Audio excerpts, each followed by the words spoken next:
Hello, how are you? So, today it's a short video about my recommendations for game you want to play with your family, with your children, mostly young children, and how to approach these games. I have 5 games, and let's do it.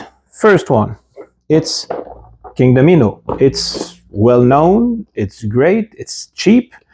My kids love it. My oldest one has been playing King Domino since she was what, 5, 6. She loves it. And what's important to know is that King Domino is the kind of game where if you play with adults or other people who want to score points, it's gonna be rough. The competition can be really tense, but with kids, you can approach the game in different ways, and it's not boring for you, the adult. Either you can play following the rules, or you can bend them to create something new. For example, my 7 years old, she kinds of get the rules and she likes them. She can perform pretty well. My youngest one, she's 5. For her, the goal is not to make points, but to create an interesting world. She wants to create a landscape, and the game gives you that possibility. And this opens up a new relationship with the game where it's not about point, but about the story you're telling other people. So there's a relationship here you can create with your kids about, oh, why did you think that this house in particular was fit to, I don't know, be next to a swamp? And a story emerges, you talk with your kids, and it's a great time. And this storytelling aspect of King Domino with the castle and all that stuff works pretty well. So that's it for this game. And now my number 2, which is going to be Diamond, in Can Gold. It's a push your luck game. It's well known. The idea is simple. You go in the temple and you go out. If you go out, you grab the diamonds. But if you go out with somebody else at the same time, then you have to share. So the idea is to bluff, to push your luck, to get to the point here where you get the most points. For me, I played this game with some adults, and to be honest, I found it kind of boring. For my kids, the experience was way different. Why? Because my kids, I don't know if it's your case, but my kids are kind of scared of taking risk, of betting. Bluffing is a new concept for them. So this is a great introduction to that. And if you're willing to bend the rules, you can have a great experience. Like my kids, when there was an artifact. The artifact, you're supposed to take it alone. But my kids didn't like that. They wanted to share it. So how did it work? Well, they decided, well, say you have less diamonds than me, then you get the artifact. And thus emerge a kind of cooperative story among themselves. And I was the bad guy who had to lose. So it was fun, a great time with my kids. With adults, I don't know, your mileage might vary. Number 3, this one is Tiny Epic Galaxies. So my 7 years old, she loves that game. It's a tableau builder mixed with worker placement.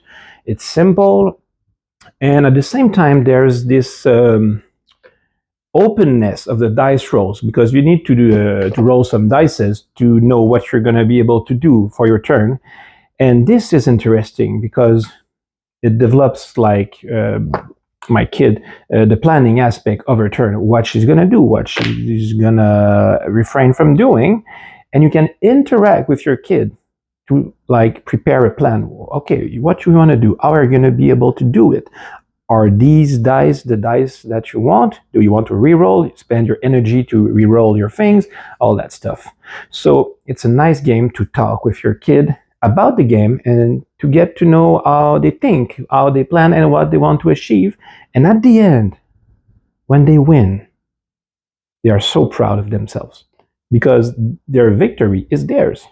Yes, there was a luck aspect, but they built something and they're proud of themselves. I love it. I love it. The experience is great, true and true.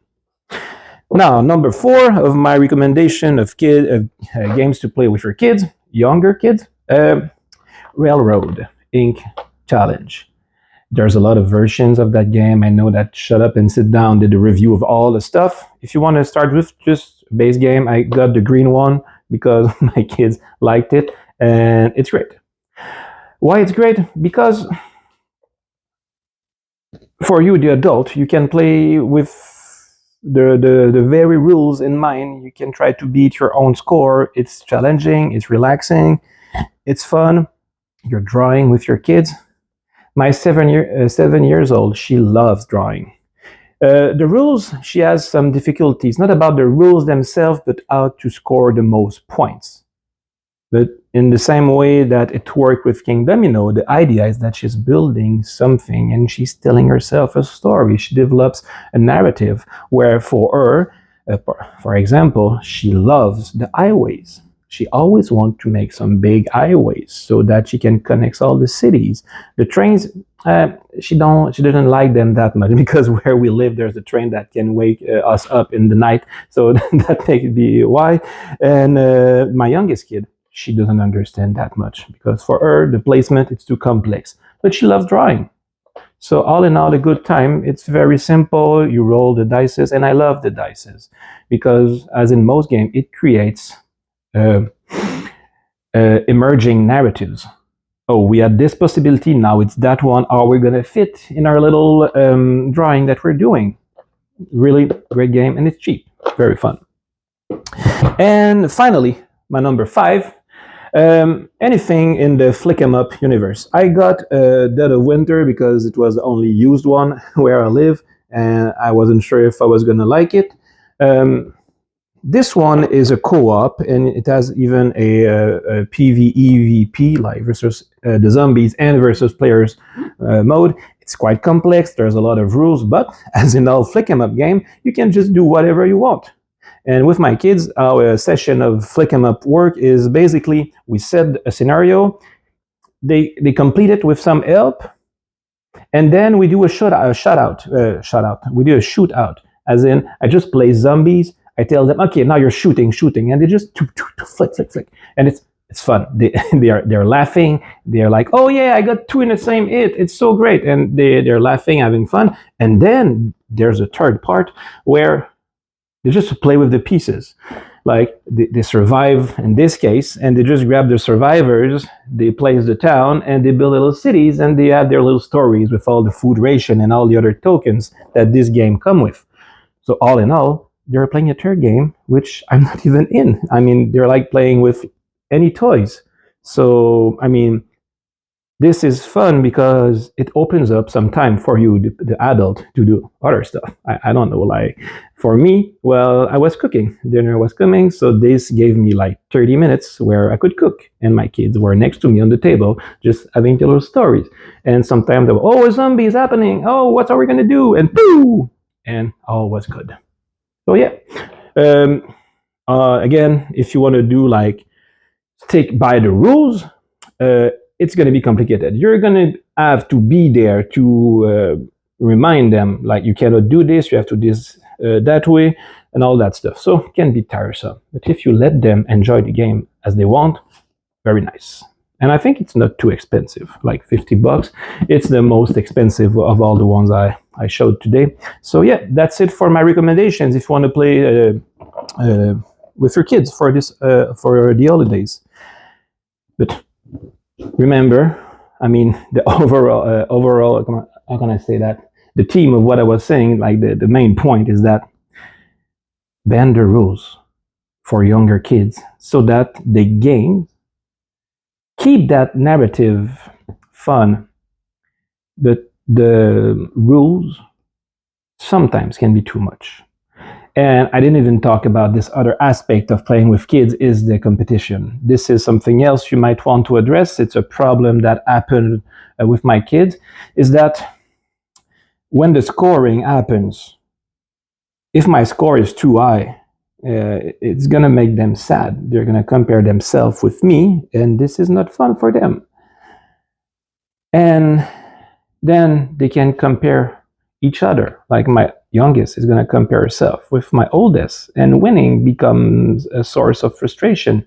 Yes, there's a learning process you can put in place with your kids, but be ready to just maybe try to make them think about maybe scoring is not about scoring against others, scoring against your last best score. So that's something you can introduce to your table, a game table with your kids. All in all, well, I wish you nice holidays and nice time with your kids. Have a nice day. Bye.